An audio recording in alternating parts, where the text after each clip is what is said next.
my last election. Yeah, After my election, I have more flexibility. Yeah. I understand. I transmit this information to Vladimir and understand what. I wanted to present you, which represents what President Obama and Vice President Biden and I have been saying. And that is, we want to reset our relationship. And so we will do it together.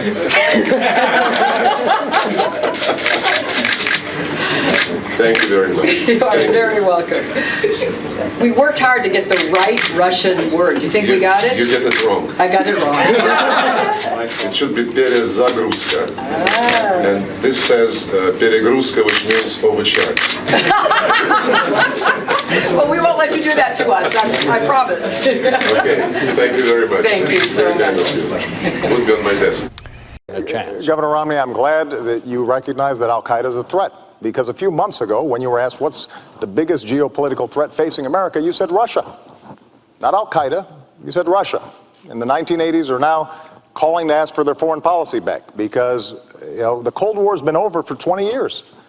But, Governor, when it comes to our foreign policy, you seem to want to import the foreign policies of the 1980s, just like the social policies of the 1950s and the economic policies of the 1920s.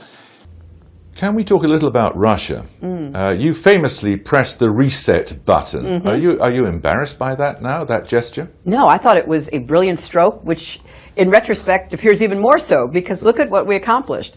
Between the Russian invasion of Georgia in August 2008, which of course torpedoed relations between the United States and Russia for good reason, we come into office, and for that period of time, the interregnum, if you will, Medvedev is president and Putin is prime minister, and there were jobs we wanted to get done. We wanted to get Russia on board with tough sanctions against Iran. We wanted to have a New START treaty to limit nuclear weapons. We wanted to get their help in transiting across their huge country to get things we needed into Afghanistan.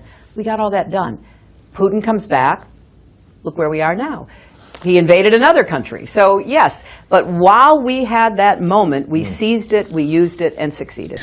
This is a Secretary of the Army in my last few months in Africa. Okay? Secretary Hillary Clinton was there. Okay? This is what the world's going to start to look like by 2015. How far is that away? It's not very far, is it? That means you better get prepared, folks. That's the only slide in the world like that. You won't find it nowhere in the world. I snapped that with a little camera. I was in that office that you see. That's the Secretary of the Army. He said in 2015 events are going to start happening. That's going to transform us into this. Now you've seen the Constitution. I'm not blowing smoke up your backside, folks, because you ain't got nothing I want. And I'm not afraid of a man in here. You don't intimidate me. So I'm not, that's true stuff. This is going to happen. It cannot be stopped. It's not going to stop. What difference at this point does it make? There are brand new FBI documents that show the Russian nuclear industry officials kicked back millions and millions of dollars to the Clinton Foundation, all while Hillary Clinton was Secretary of State and helped approve the Uranium One deal, which gave Moscow, Russia, Vladimir Putin control of 20% of American uranium, the foundational materials for nuclear weapons. And tonight, they're also reporting the FBI now has evidence that Russia for years has been doing this, and they're reporting the FBI has evidence that literally they used bribery to gain control over America's uranium industry, all while the Obama administration did nothing. And the Clintons benefited to the tune of nearly $145 million. You want a real Russia collusion story? We've got it. Also, is Congress now going to do its job? Will they investigate these explosive reports immediately? I just left Fort Leonard Wood, and I am totally done. I'd like to show you some more, but I'm out of time.